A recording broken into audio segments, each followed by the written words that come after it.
Now I want you to take a good hard look. Okay?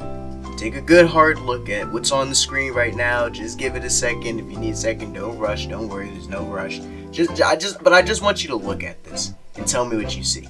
Okay? Have you spotted the difference? Can you see the difference? All right. Now, if you didn't, for you guys in the back, if you didn't spot the difference, this one on the right is a blue and red suit. This one on the left is a white and red suit. You should be able to distinguish it from the different colors being used.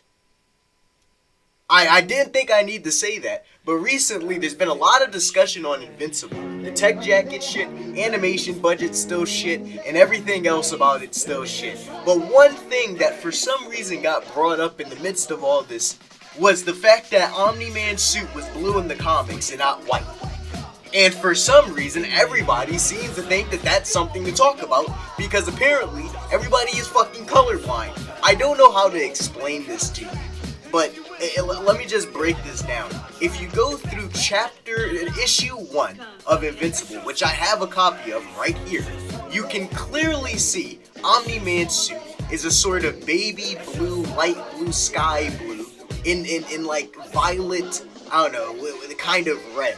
Like I like in some panels of the Invincible run, you can see his suit in certain lighting, like this panel for instance, after he's done killing the Guardians of the Globe, where they're trying to accentuate the red blood and it's kind of dark, so you could say that it's clearly like a, you know, like some sort of like just obstruction. It's making a white suit look blue. But then here's another panel of him out in broad daylight, and guess what? It's still fucking blue. This is white. This is blue. Also, I thought of something else. The Invincible variants from the Invincible Horde. I know from the show, you all probably seen the show. If you're watching this video, you watched my last Invincible video, you've probably seen the show. So you know there is a character, an Invincible variant, named Omnimark. Omnimark's suit in the show is based off of his dad's suit, just like in the comic. So following suit, the color patterns are white and red for the show. But if you go to the comics and you look at it, what is his suit? Based off of his dad's. He's Omnimark. So what colors are they? Red and fucking blue. I didn't think that this needed to be said. I see people like fucking Doomblazer and all these other, I hate that nigga. I see all these other people like Doomblazer and shit making videos. I didn't know that his suit, looking back at it now, it seems like, yeah, it is blue. No fucking shit, you fucking, oh my god, you're so stupid.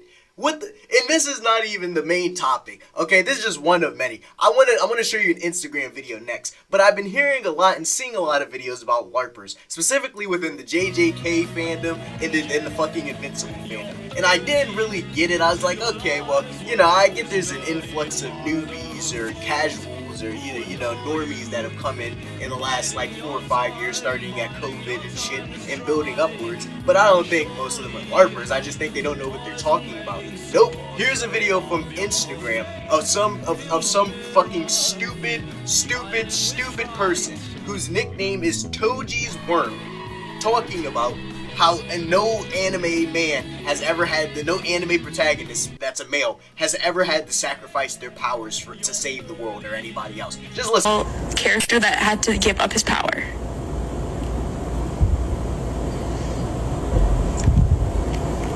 Yeah, you hear those crickets? Me too. This is the first time in my life that I've been provoked to hit a woman. All Might, Eren Yeager, Edward Elric, Ichigo, Shuama. Like, I'm fucking going from Hunter x Hunter. Fucking, like, what are you talking about? Luffy gave up the flame fruit so that way he could give it to Sabo. Like, that was Ace's fruit. Like, what are you talking? Like, what the fuck does that mean? Might Guy, he literally opened the 8th gate, and we've been told since the beginning of Naruto, OG Naruto, he to open the 8th gate would mean certain death. He did that so that way he could fight Six Paths Madara, knowing that it would kill him. But it was just what he needed to do so that way he could save the village he loved. That doesn't even make any sense. Yuta Okkotsu from JJK in Jujutsu Kaisen 0 lost to Rika. He lost the manifestation of Rika, and he stayed a special grade, but he lost what made him the special grade. He lost the Queen of Curses. He only recently got a Shikigami, which is a part of his curse technique to manifest a sort of like Rika partial soul of Rika and shit. Like, what do you mean? There's just so many examples. Vegeta, he sacrificed himself to kill Majin Buu with the explosion. That's like one of the greatest anime speeches of all fucking times. One of the greatest speeches in literacy in media of all times. Like, you don't know what you're talking about. Clearly, you've never watched an anime in your life, and I don't think that you need to sit there. Your name is Toji's Worm, and you clearly didn't even watch Jujutsu Kaisen, because you would know that if you watched JJK Zero. Like, what are you talking about? That doesn't make any sense. Fucking Yuji was willing to let himself die, like, just to save everybody else, like 18 times. You don't know, the manga was originally supposed to end with Yuji dying by ripping out his heart. When Sukuna ripped out Yuji's heart, that was supposed to be the end of that. He was just supposed to die. What do you mean? I don't think that these people actually watch what they're talking about, but it's just so trendy to talk about this shit that they genuinely get like they're getting these steam. Here's Nick A30, like a 40-year-old man, talking about solo leveling. We have Sung Jin-woo. That guy's my favorite. When he does all of his crazy anime stuff in the show, in the movies, like, it really makes my day. And of course, you got the edit style, the battle ready. I mean, that's common in his TV series. We always see him battle ready. Blood Red Commander. I mean, this guy is the most scariest villain of all time, and especially his Shadow Igris style. Is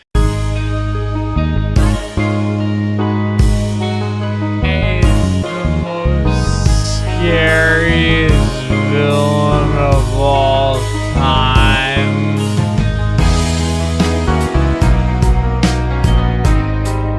So he clearly doesn't know what the fuck he's talking about, right? Like, that's not just me. He's talking about Harry Potter.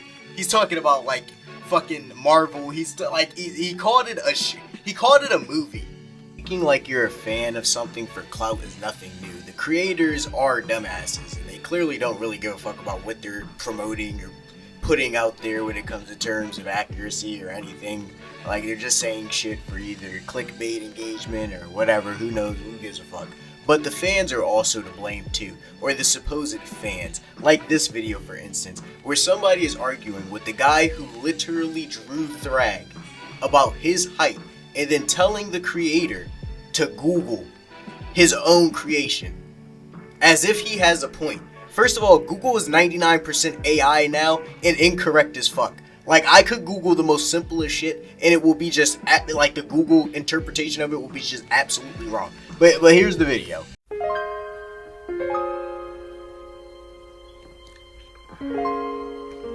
Nah, the LARPERS have taken it way too far. LARPERS are all-time high, man. Oh my days. If you don't know who Ryan Ollie is, okay, he's one of the artists and creators of Invincible himself.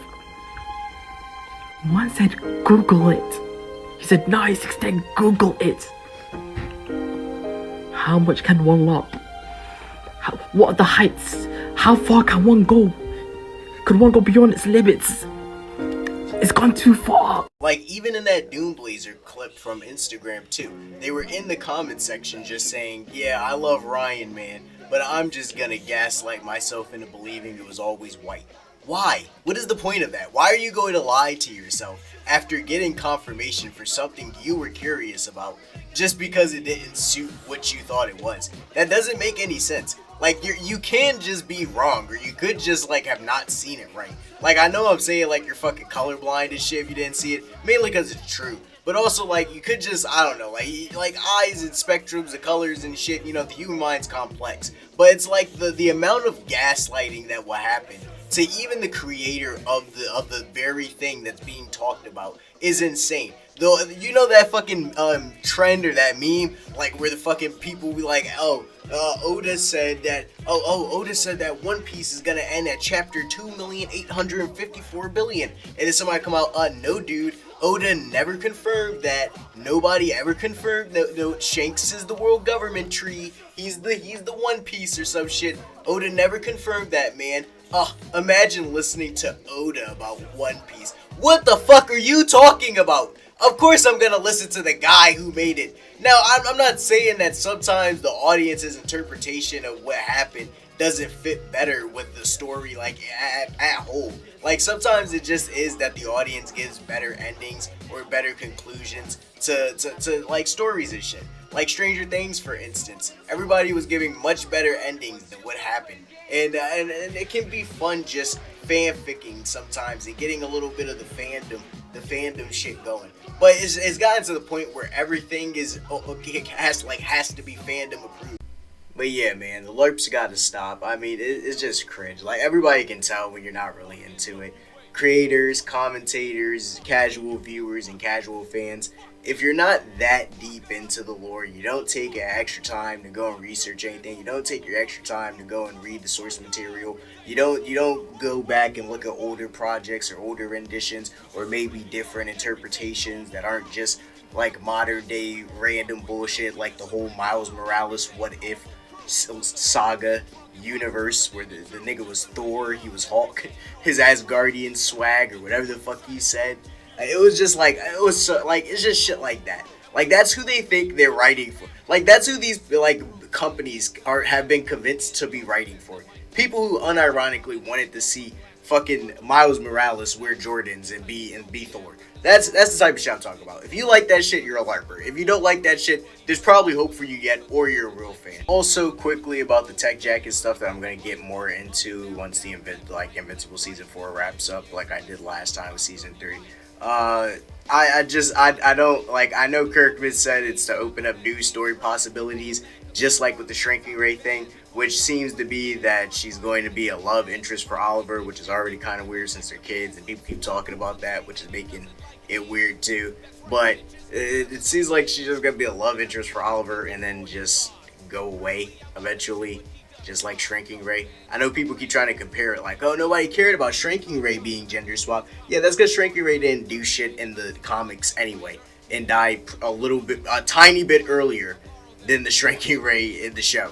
Okay, and after Rex died, her love interest, she was just written out the story. So far, we haven't seen her again. She might pop up, maybe. They're doing a whole thing with Damien Darkblood, like an original storyline with Damien Darkblood. So they could possibly do that with Shrinker Ray, a couple other characters, but I don't really see it. Maybe they'll give her own spin-off show, which I could kind of buy more, because that's gonna do better than just keeping her in the show repeatedly for a while. But yeah, that's my thoughts on it, and that's how I feel. But tell me what you think about LARPers. Are they ruining the communities that they inhabit, or are they bringing and ushering in a new age of mental illness and fanfic? I think it's the latter. What do you think?